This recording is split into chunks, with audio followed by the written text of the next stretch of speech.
Do you remember that one super hard mobile game that I'm pretty sure almost everyone played in school many years ago? It's called Geometry Dash, and it's a game where you jump over spikes, try to survive, fail to survive, rage quit, and open up another game of choice for some more relaxing and comforting gameplay. When everyone quit this game and stopped playing after a few weeks, I decided to keep going. And here I am, 6 years later, and I still enjoy this game. Hi, I'm Trusta, and I've been playing this game since 2015 and have since then accumulated close to 5,000 hours of playtime.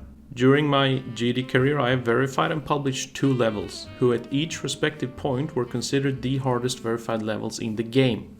But that was 4 years ago. Today, the skill level have been pushed further than I could have ever expected.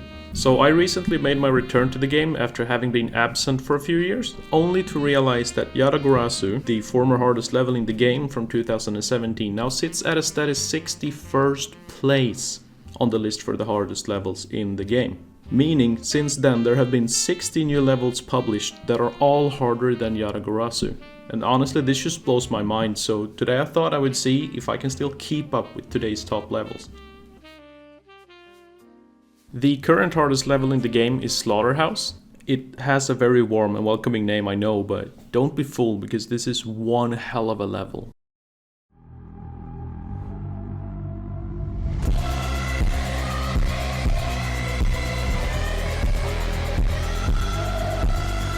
And there's no way I'm playing that. So I wandered down a little bit on the list and found myself a level called the Golden. Right now it sits at the 7th place, and judging by the looks of it, this could potentially be a level that I'll be able to beat. In comparison to Yadagarasu, this level is probably about 20 times harder. Now this might sound ridiculous, but the wonderful thing about Geometry Dash is that the game's physics are heavily dependent on the player's inputs. And what I mean by this is that if I can learn a specific click pattern and perfectly perform that over and over again, I will always get the same results. This is usually how we learn to play all these hard levels. We figure out the click pattern, engrave that into our muscle memory, and try to perform it as consistently as possible. So if I just keep on playing every day, constantly practicing the click patterns, I should eventually be able to beat it given enough time. Anyway, I've been playing this level for about 4 days now, and let me show you what I managed to accomplish.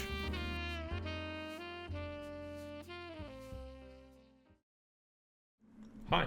I thought I'd just show off the Golden a bit. I can show you what the level looks like, and I'll try my best to explain exactly what's so hard about it. So, here we have it. The Golden. This level is brutal. Let's just start off by saying that. I mean, obviously, it's the 7th hardest demon in the game. For some clarification, I haven't finished practicing the level yet. I'm still in the practicing stages, and so everything up until about 25% I'm not very good at so far. But the level starts off with the UFO, and it's hard. So this UFO is filled with a crap ton of timings all over the place.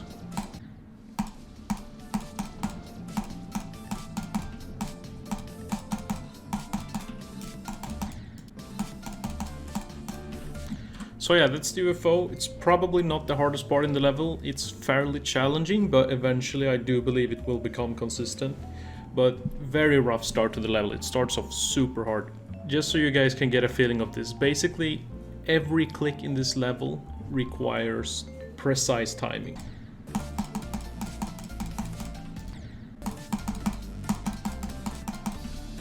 Okay, here we're getting to like the kind of first trademark part for this level. It's the first ship part. I don't even know if I need to explain anything in this level. I'm pretty sure you can just see the sheer difficulty of this by just looking at it. It's... yeah, you have to be so precise with everything here. There's not a lot of room at all. Okay, here. All of a sudden we have some moving objects too. Out of everything I've played so far in Geometry Dash, this is probably the single hardest ship part I've ever played. I mean, just look at this tiny space you have here.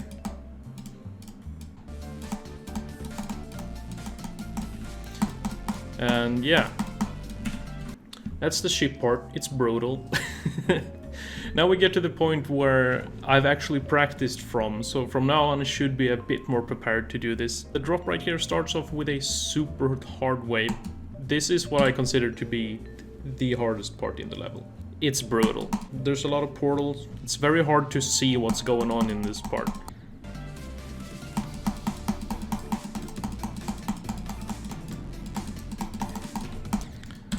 That's the wave. It's... Oh my goodness, that's gonna take a while to get consistent at. So yeah, in my opinion, that's the hardest part. Right after this, we get the UFO. Probably the easiest part in the level. Keep in mind though, everything in here is timing still. You have to be super precise, but compared to the rest, this is the easy part. And then we get to the second wave. Kind of a lot easier than the first wave, if you ask me.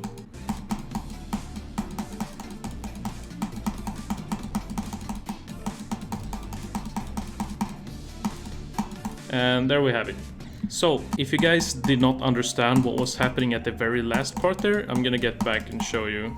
So essentially what's going on here is that there's a lot of portals spammed into one tiny space. You can see the gravity switches from normal to upside down to normal again for each click. This is really hard to get right. It took me a good while to actually be able to do this consistently, but somehow it kind of just works, right? And it's consistent as well. Then we have a ship here.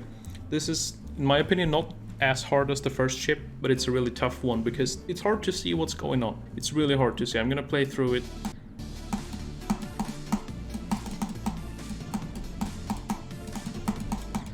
There's really not a lot to say about that ship in particular, other than that it's really hard to learn, but when you learn it, it's easier than the first ship. One thing that you guys will also notice throughout this level is that it doesn't give you any breaks. It's just constantly hard all the way through. No chill part, no chilling in this level. It just keeps on giving and it's super hard all the way through. But yeah, here we have the jewel wave. At first I was really confused to how this works. But basically what you want to do is that throughout the part here you can see that we have blue gravity portals. And so when you're in the jewel, obviously one wave is going normal gravity and the other wave is going upside down. So the wave that's going normal gravity, you want to go through these blue portals with that wave.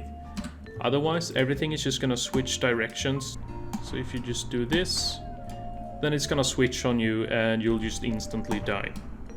So you have to go through the blue portals with the wave that's going in the normal speed. Through this part you can really just hold. I'll do this right here.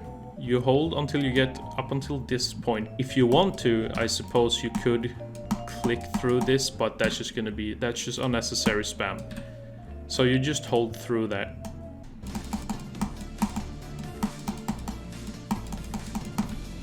Okay. So that wave wasn't too bad. Here comes probably the easiest bold part in the level in my opinion. This first click is pretty brutal because you have to time it depending on how you exit the wave. But then the rest of it is pretty straightforward. But yeah, as soon as you get the first click down, it's not that bad. This is probably the easiest one. So right here, you'd think, okay, now comes a break part. Song slows down, game speed slows down. Then you get into this. This might not look too bad, or maybe it does, I can't really tell, but oh my god, oh boy.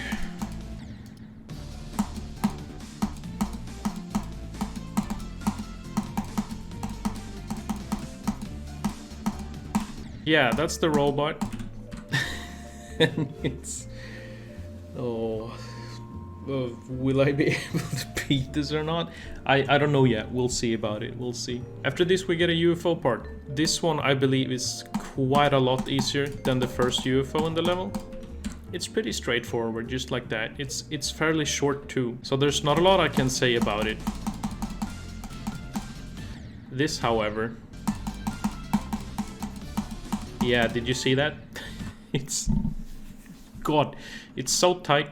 Thankfully the click pattern for it is pretty straightforward. You only have to do 6 clicks and I kind of divide them into 3 parts. So first I have these 2 clicks, and then you have these 2 and these 2, right? Oh well, actually there's 8 clicks. Okay, I was joking. So 8 clicks in total. I divide them into 4 pairs. It's not really that bad. Here's the big game changer, right? This last ship. I don't know if it's harder than the first ship. I haven't decided yet. But this for sure is one of the toughest ship parts I've ever played. It's also probably the part that I've practiced the most in this level. You know, just to be sure that I won't die here a lot in normal mode. Everything's just really tight. You don't have a lot of space. There's barely any space, in fact.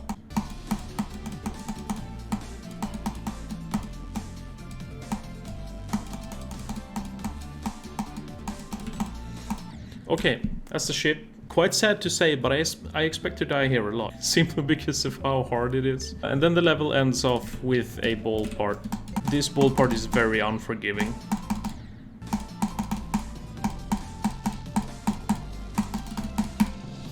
I don't think it's the hardest ball part in the level. The very first ball that we play is probably harder than this, but this is a pretty nerve-wracking ending to a level. There we go, that's the golden. And it's hard. It's pretty damn hard. So what I'll do now is I'm going to show you guys some runs that I've been doing on this level. I've been playing it for 4 days in total. And so this is what I've managed to do in these 4 days. Hope you enjoy.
What? Yes! I just did that. If you want to see me play this level live, you can follow me on Twitch. And to see my stream schedule, you can go into my Discord server. Every week I post schedule for the next week, so there you can find out when I'm live. Thank you guys so much for watching. This is gonna be a long grind, so wish me luck, and you have a good day, night, morning, whatever it is.